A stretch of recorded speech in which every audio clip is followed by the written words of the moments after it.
Yo, j'espère que tu vas bien. Ça faisait un petit moment qu'on s'était pas retrouvés tous les deux sur cette chaîne YouTube et aujourd'hui, je reviens parce que l'heure est grave.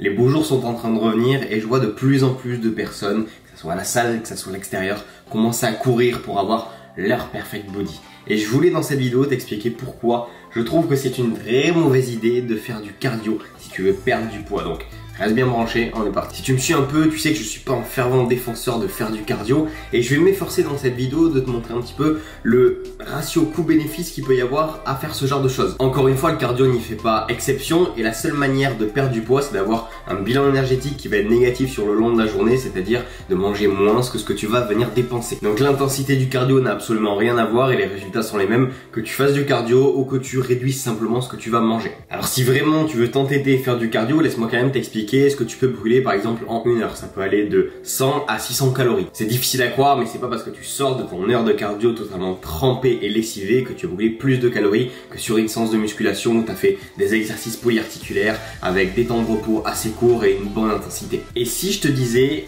que combiner le cardio et la musculation est une très mauvaise idée et que combiner les deux peut créer des interférences. Dis-toi qu'un entraînement simultané de force et d'endurance peut venir diminuer le développement de l'explosivité, de la force, de la croissance musculaire par rapport à un entraînement en force seul. Et cet effet d'interférence, si je devais l'imager, c'est comme si tu décidais d'aller à la fois dans cette direction avec le cardio et en même temps dans cette direction avec un entraînement de musculation plus classique. Donc autant dire que tu fais pas grand chose. Et du coup la conclusion c'est quoi ?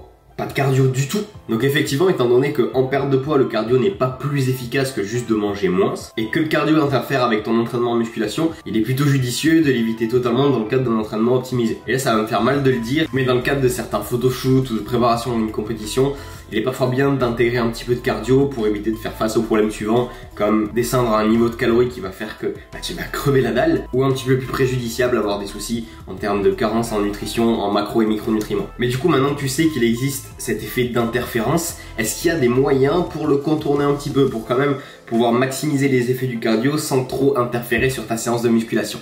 La réponse est bien sûr oui et je vais essayer de te l'expliquer. Ce qu'il faut que tu te dises, c'est que tout comme la croissance musculaire, cet effet d'interférence est local. Par exemple, courir sur un tapis après ta séance de musculation va réduire de 42% le développement de ton bas du corps, d'après une étude, mais absolument pas tout le haut de ton corps. Donc s'il y a certains groupes musculaires qui ne t'intéressent absolument pas à faire grossir, ça peut être le cas par exemple dans certaines compétitions, je pense aux athlètes en bikini qui ont absolument pas besoin de maximiser leur développement musculaire, par exemple des bras ou du dos, qui peuvent dans ces cas-là utiliser le rameur pour faire leur cardio et l'effet d'interférence qu'il y aura à ce moment-là ne fera du coup pas trop mal vu que c'est pas des muscles qu'elles ont envie de développer. Et aussi ironique que ça puisse paraître, le jogging fait partie des cardio les plus dangereux que tu puisses faire parce que tu as un risque super élevé de blessures et de dommages musculaires. Et en plus de ça, il entraîne un effet d'interférence encore plus important que tout ce que je viens de t'expliquer depuis le départ. A l'inverse, tu peux faire du cardio sur un ergomètre, je te mettrai ça juste ici.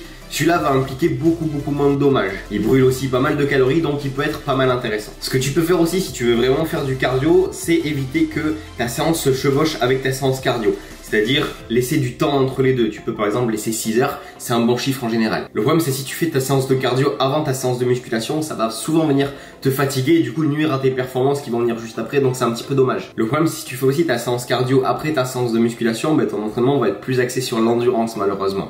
Donc est-ce qu'il faut le faire avant, est-ce qu'il faut le faire après?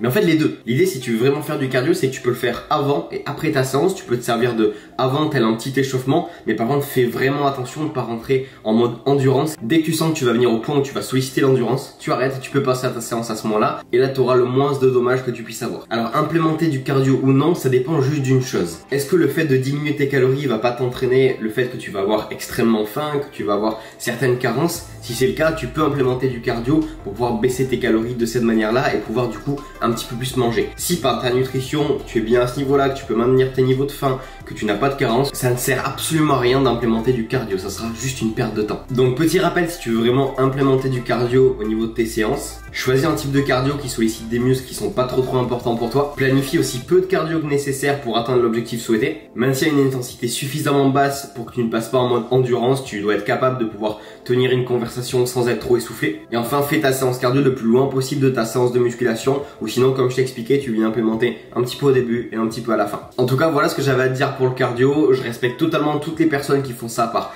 passion, parce qu'ils veulent faire des marathons, ce genre de choses là. Cette vidéo a pour but juste de parler à des personnes qui sont pratiquants de musculation, qui aiment la musculation et qui peut-être font certaines erreurs à faire du cardio alors qu'ils pourraient maximiser leur croissance musculaire. Donc j'espère en tout cas que cette vidéo t'a aidé. N'hésite pas si tu as des questions dans les commentaires, je me ferai un plaisir d'y répondre. Il y a plein d'autres choses que j'ai pas pu aborder sur cette vidéo, par exemple le HIIT, etc. qui peut aussi rentrer dans ce que je vous ai expliqué, mais ça allait faire une vidéo un petit peu trop compliquée. Donc n'hésitez vraiment pas si vous avez des questions. J'espère que la vidéo vous a aimé. Si vous n'êtes pas encore abonné à cette chaîne, ça se passe juste en dessous et nous on se retrouve très vite pour une prochaine vidéo. See you.